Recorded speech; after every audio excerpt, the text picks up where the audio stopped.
All right, so today we're going to install some crown molding on this coffered ceiling here. I recently painted the wall, didn't bother masking because I knew I was going to put the crown on.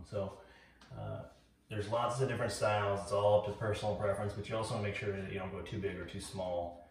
But you know, it's up to personal preference. But one thing to look at when you're getting ready to do crown is we got to measure the bottom measurement. And what I mean by that is when we put the crown molding in here, the bottom of the crown goes into the corner, not the top. So it makes it really hard to measure the top of the crown. So what we want to do is measure, on this case, from inside corner to inside corner, and we cut from the bottom at a 45-degree on a miter saw, that length. Now, not to confuse you too much, but if this were an outside corner, we would make that measurement, but we would cut it upside down and backwards because we want to cut the bottom side facing up like this so we can see the mark that we're going to cut at. And then obviously, as you see, this corner just turned around by me flipping it around. So we would always cut the crown upside down backwards for an outside corner. Inside corner is pretty easy, you just cut it. So I'm going to take some measurements and then go out and cut some crown.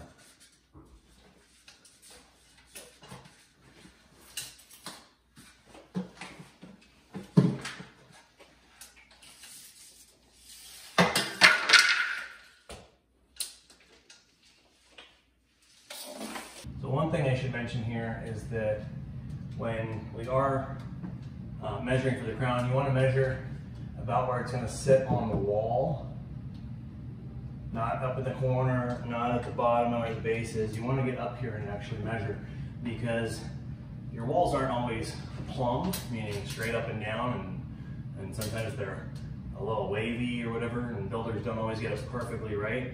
So you want to make sure that you fit the piece that you're cutting to the place that you're putting it. That way it's going to look the best it can every time. So I'm going to go ahead and cut some pieces and then we'll get them up. All right, so what we want to do when we're cutting crowns, we'll make sure it's nested and it's properly seated against the fence and the table at a 45-degree angle. On the back of the crown, there's these flat spots. This one goes up against the fence, or this one goes up against the table, or vice versa. Once it's perfectly nested, we can make sure that our corner is cut nice and square, so we have less that we have to fix once we get it up on the wall.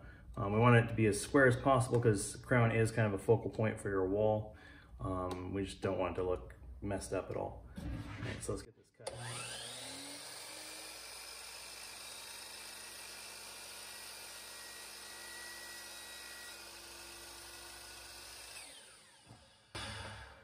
Also, be very careful about your hand placement. As you saw there, my hand was very close to the blade.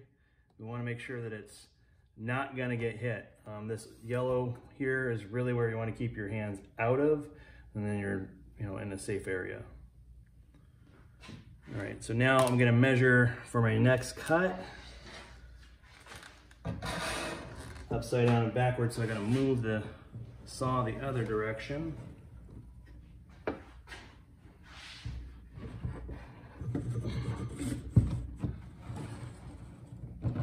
Back to 45 on the other side. We're gonna, from the tip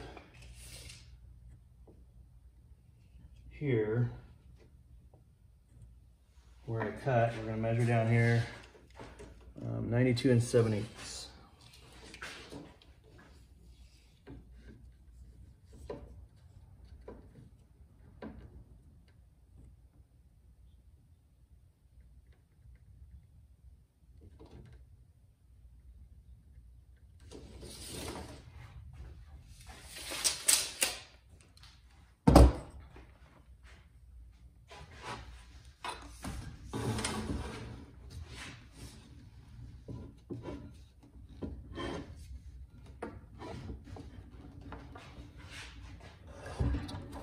What I like to do is I take the guard and Seems I have it properly nested here, which I don't.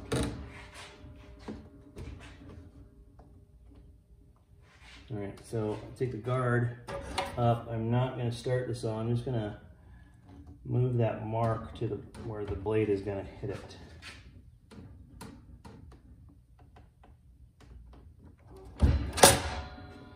Make sure it's properly nested. Double check that again, because we only get one shot at this. Once you cut, you've cut. So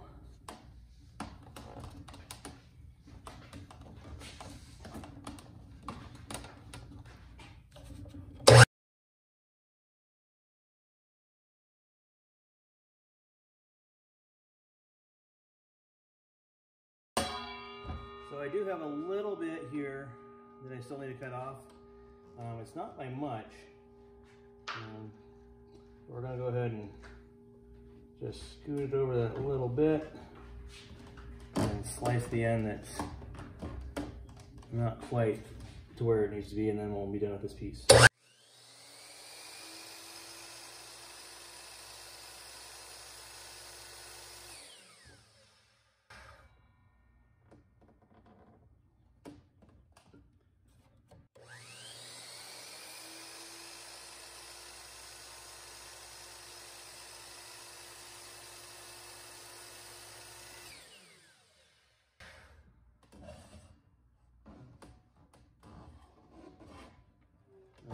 Perfect. So I'll get the rest of these cut up and show you how to put them on the wall. All right, so as you can see, we have the first piece of crown set, and with the detail at the bottom, that's exactly why we had it cut upside down. Now, what I did was I tacked with 2 nails here, my nail gun, to get it started, put one in the center to keep it steady, and then finished off over here. So now what I'm going to do is I'm going to put some glue on this face of the cut on this piece. I'm going to set it up in there, get the 2 meshing pretty good, and then tack it in on both ends. The reason why I'm gluing it is because as these pieces of wood become the same temperature as the house, because it's much warmer outside than it is in here, they're going to contract. And I don't want the corners to separate too much. It's just less finish work later. I don't know if you can tell or not, but I've also pre-finished the crown, so I didn't have to mask off the wall and deal with all that later. I mean, I'm gonna have to do some finish work on the holes for the nails and clean them up from dirty hands and stuff and working on it. But you know, that's minimal compared to having to mask off the walls and make sure it's right and stuff. So we'll do any little touch-ups we have to do on the wall. But so I'm gonna go ahead and get this piece up in there and show you how we adjust it. What I do like to use for our wood glue is Titebond, because it's fast and it secures very well on pieces of wood. So I'm gonna go ahead and get that up there.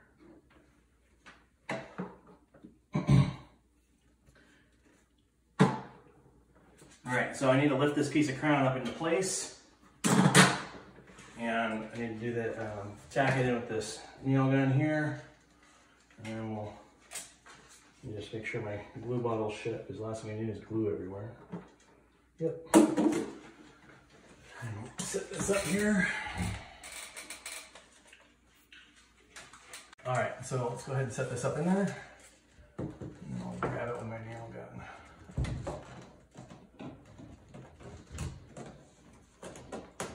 All right, that's looking pretty good and tight. I'll get this top one here. Secure the bottom. All right, that's pretty good. I'm just gonna run my finger across it. The glue drips. And then let me just tack the other side here.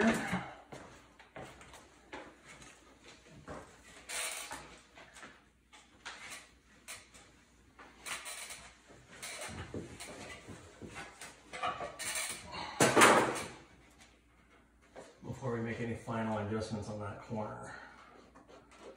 Now, as you can see, this still looks a little long. That's okay. We'll make up for that here in a minute.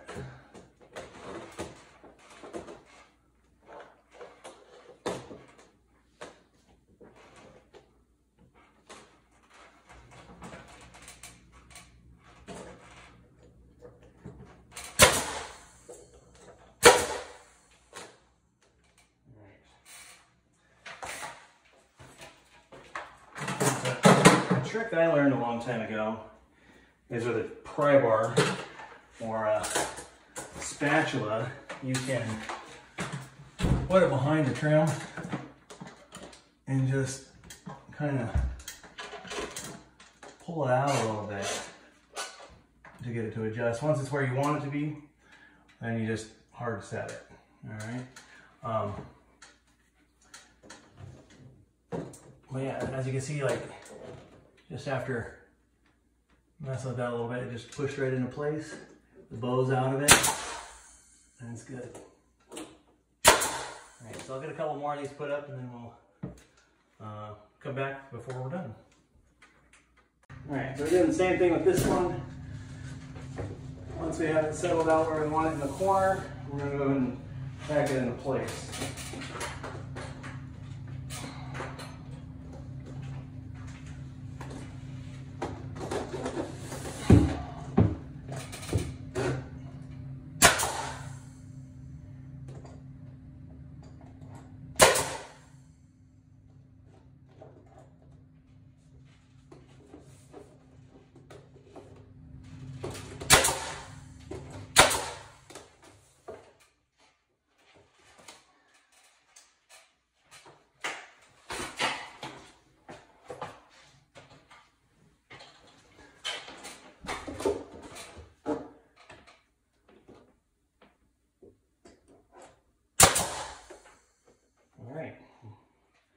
Move on to the next one. We're just about done.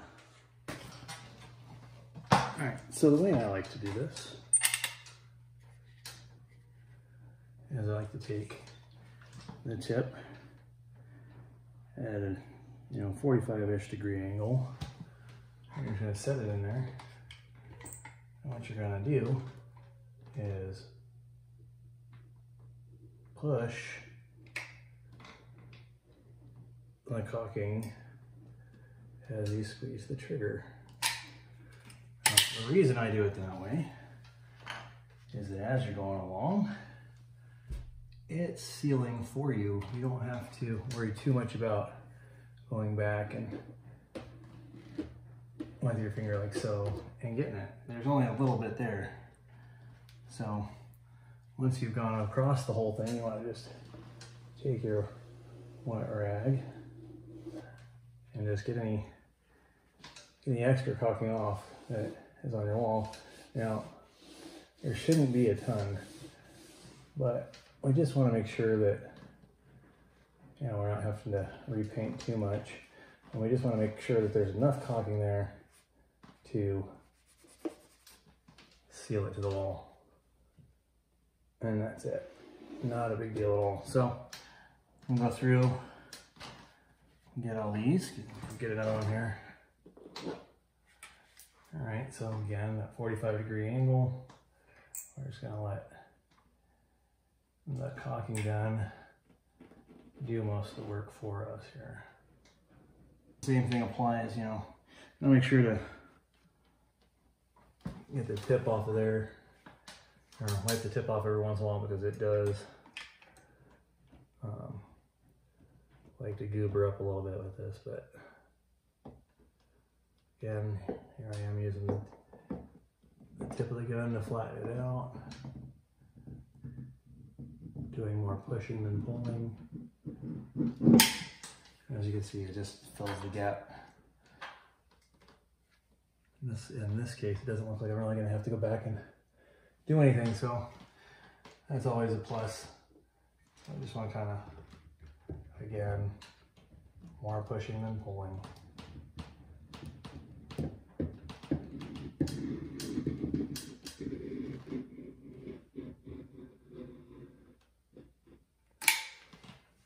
There you go.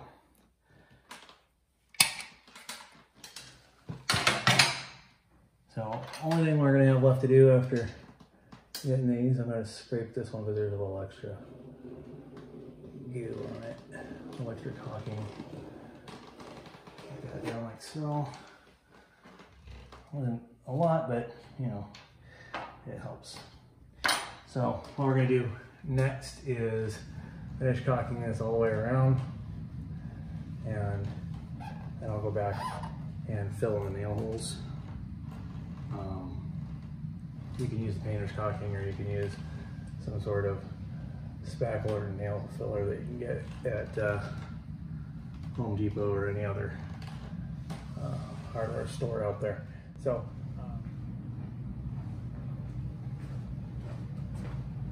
as you can see, the project's done. All the nail holes are filled, all the gaps between the crown molding and the wall and the ceiling, they're all filled with caulking, ready for any touch-up paint we're going to need to do. But there you go. So now you should know how to install crown molding. If you have any other projects that you'd like to see done around your house, and if it's something I can fit into the projects I have in mind, leave a comment in the comments section and see if we can get to it. And if you like what you saw here and you want to see more, just like and subscribe, and we'll see you in the next video.